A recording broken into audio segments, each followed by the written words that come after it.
আমি কর্মফল বা কর্মা এখনকার পরিভাষায় আমি সেসব কথা বলছি না, কিন্তু এবিপি আনন্দের আর্কাইভ সাক্ষী দিচ্ছে দিনের পর দিন এই স্বতঃস্ফূর্ত জনরোষ বলে বিরোধীদের পেটানো হয়েছে। শুধু বিরোধীদের কেন বলবো, সাংবাদিকদের। আমার সহকর্মী পার্থ তো 25 বছর বয়সে যখন এই সংস্থায় চাকরি নিল, 2012 সালের 28শে ফেব্রুয়ারি গাঙ্গুলি বাগানে সংবাদ সংগ্রহ করতে গেল, তৃণমূলের হাতে আক্রান্ত হলো, একেবারে ঘোষিত তৃণমূলের হাতে। কেউ তৃণমূলও পরে বলেনি আমাদের লোক নয়। সিপিএম পার্টি অফিসে তৃণমূল ভাঙচুর করছিল, এই মুহূর্তে সেই ছবি দেখতে পাচ্ছেন। সেইখানে পার্থপ্রতিম ঘোষ আমার সহকর্মী 25 বছর বয়সে সাংবাদিকতায় যোগ দিয়ে এখানে কাভার করতে গেল, পার্থকে মাটিতে ফেলে নির্বিচারে ঘুষি লাঠি দিয়ে মারা হলো। এবং তারপর এ রাজ্যের তৎকালীন মুখ্যমন্ত্রী মানে আজকের প্রাক্তন মুখ্যমন্ত্রী মমতা বন্দ্যোপাধ্যায়কে যখন এ নিয়ে প্রশ্ন করেছিলাম, কি বলেছিলেন তিনি ভাবতেও পারবেন না। দেখুন, এটা মিথ্যে কথা আপনি সাজিয়েছেন, বলেন প্রতিপক্ষের নেক্সট না করলেও আপনি সাজাবেন, এটা সাজানোটা আপনার স্বভাব। আমি খোঁজ নিয়েছি, নাথিং, কিচ্ছু হয়নি। আপনি নিজে করেছেন, সাজিয়েছেন। অনেকে কেস সাজিয়ে করে 4-5 জনকে নিয়ে, আপনি সাজিয়ে করেছেন, পরিকল্পিত। হ্যাঁ, একটা ছেলে 25 বছরের ছেলেকে হাসপাতালে কাটাতে হয়েছে দিনের পর দিন, সেটা সাজানো হয়েছে, উত্তর দিন চলেছে দিনের পর দিন। এবং কি ট্যাগ, স্বতঃস্ফূর্ত জনরোষ। আবার বলছি, অভিষেক বন্দ্যোপাধ্যায়ের সঙ্গে যা হয়েছে ঠিক হয়নি, কিন্তু কি ইতিহাস বলছে পরিষ্কার, ওনাদের নিজেদের আয়না কিন্তু ওনারা নিজেরা দেখতে পাচ্ছেন।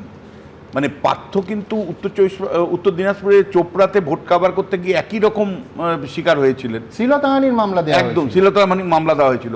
আপনার মনে থাকতে পারে যে বিধাননগর পুরো ভোটে একদিনে 22 জন সাংবাদিক রক্তাক্ত হয়েছিলেন। মমতা বন্দ্যোপাধ্যায়ের প্রতিক্রিয়া কী ছিল? মমতা বন্দ্যোপাধ্যায় এই ধরনের ঘটনাগুলোকে কখনো ছোট ঘটনা, কখনো মানে জনরোষের কিছু হয়নি, অধিকাংশ ক্ষেত্রে তিনি ডিনাইল মোডে থাকতেন। আজকে অভিষেক বন্দ্যোপাধ্যায় এই কথা বলছেন, কিন্তু তিনি প্রকাশ্য জনসভায় দাঁড়িয়ে বলছেন যে আমরা 4 তারিখে জেতার পরে আমাদের ডিজে চলবে। আমি মমতা বন্দ্যোপাধ্যায়ের মতন অত দয়ালু নই। উনি দক্ষিণ 24 পরগনার ফলতাতে দাঁড়িয়ে বলছেন, শাহজাহান আমাকে বলছিল যে দাদা এই অঞ্চলে বিদ্যুৎ চুল্লি নেই, আপনি একটা চুল্লির ব্যবস্থা করে দিন। আমি বললাম যে হ্যাঁ, 4 তারিখে তো অনেকে আমাদের জয় হবে, তারপরে অনেকে হার্টফেল করবে এবং তাদেরকে তো সৎকার করতে হবে। আপনি ভাবতে পারেন একটা নির্দিষ্ট হিন্দু কমিউনিটির সৎকার হয়, সেই পার্টিকুলার কমিউনিটির দিকে ইঙ্গিত করে যে মানে তৃণমূল জিতবে, তারপরে মৃত্যু হবে, সেই মৃত্যু লোকগুলোকে নিয়ে তিনি শ্মশান করবেন, চুল্লিতে পাঠাবেন। কি ধরনের একটা পৈশাচিক মানে মানসিকতার অভিষেক বন্দ্যোপাধ্যায়ের মধ্যে ছিল?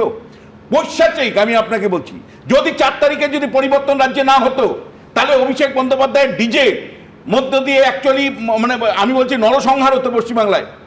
21 সালে মানুষ দেখেছে যে 5 দিনের মধ্যে কিভাবে 55-54 জন লোককে মৃত্যু হয়েছে, হাজার হাজার লোক বাড়ি ছাড়া হয়েছিল।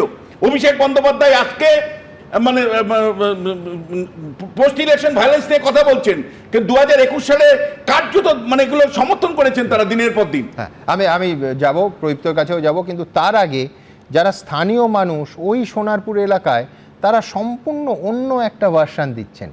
তাদের বক্তব্য সরাসরি একজন এই অনুষ্ঠানে যোগ দিয়েছেন, ইপ্সিতা কর্মকার।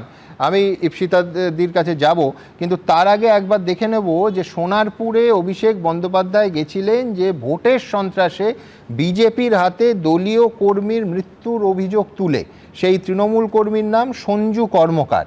কিন্তু বিস্ময়ের, এইবার আমার তথ্যগুলো দেখুন, সত্যি কথা বলতে আমি বিচারক নই, আমি চিন্তামও না, ওই সোনারপুরে ইদানিংকালে অন্তত যাইনি, কিন্তু যে তথ্যগুলো উঠে আসছে সে তো মারাত্মক।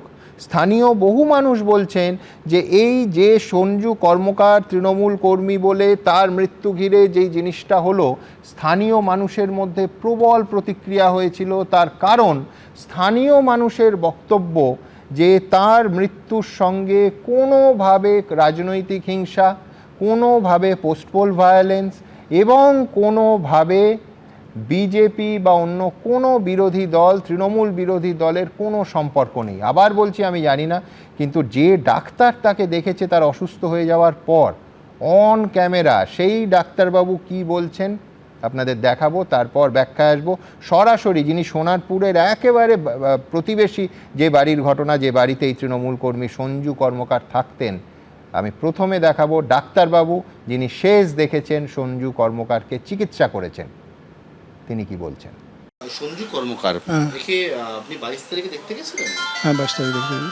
কি কি বলেছিল বাড়ির লোক এবং কি অবস্থা? বাড়ির লোক আমি গেলাম, ওরা বলে বমি করছে, প্রচণ্ড বমি করছে, হ্যাঁ, আর মাথা ঝিমঝিম করছে, এইগুলো বললো। তো আমি বললাম ঠিক আছে, আর কি কষ্ট হচ্ছে? তো এইগুলো তো ওর বাবা আমাকে ডেকে নিয়ে গেল, আমি গেলাম, গিয়ে দেখলাম শুয়ে আছে, হ্যাঁ। তখন বমি টমি করেছে কিনা জানি না, তখন বললো যে বমি আগে করেছে। ঠিক আছে, বমির ইঞ্জেকশন টান করলাম, কোনো আঘাত টাঘাত লেগেছে? তো বলছে না। তো বললাম, মাথায় আঘাত টাঘাত লাগে না তো যে বমি টমি করছে? তো বলছে না। বলছে যে বডিটা প্রচণ্ড ঠান্ডা, প্রেশারটা দেখতে গিয়ে দেখছি প্রেশারটা প্রচণ্ড হাই। তা বললাম আমি দিচ্ছি বমির ইঞ্জেকশান, হ্যাঁ, কিন্তু যদি শরীর খুব খারাপ লাগে কিন্তু হসপিটালে নিয়ে চলে যাবেন। এই ব্যাপার। এটা 22 তারিখে। 22 ওই, হ্যাঁ 22 তারিখে। যখন জিজ্ঞেস করলেন কেন বমি করছে বা কি হয়েছে, কিছু বলতে পারেন? না, কিছু বলতে পারেন। আপনার দেখে কি মনে হয়েছিল? আমার কাছে আমি মনে করলাম ও একটু, আমি যে সঞ্জু কী হয়েছে তোর? তা বলছে যে সঞ্জু আমার যেন মাথাটা কেমন করছে আর বমি আসছে বারবার করে। তা আমি বলছি তাই, ঠিক আছে, ইঞ্জেকশন দিয়ে দিচ্ছি। আমি জিজ্ঞেস করেছিলাম যে কোনো আঘাত টাঘাত লেগেছে কোনো কিছু? তা বলছে না, কোনো আঘাত টাঘাত নেই, কিছু নেই। তারপরে আমার মনে হয় তুই মটর খেয়েছিস না গাঁদাটাতে খেয়েছিস? তো কথাগুলো জড়িয়ে যাচ্ছে কেন? হ্যাঁ, তা বলছে না দাদা, আমি তো ঠিক আছি। মানে আপনার দেখে মনে হচ্ছিল ড্রাউজি খুব। হ্যাঁ, খুব ডাউজি। এই হ্যাঁ, এইটাই। আচ্ছা, তারপরে আপনি প্রেসক্রাইব করলেন যে হাসপাতালে যদি হসপিটাল নিয়ে চলে যাবেন, হ্যাঁ, কোনো অসুবিধা হবে। এবিপি আনন্দ, এগিয়ে থাকে, এগিয়ে রাখে।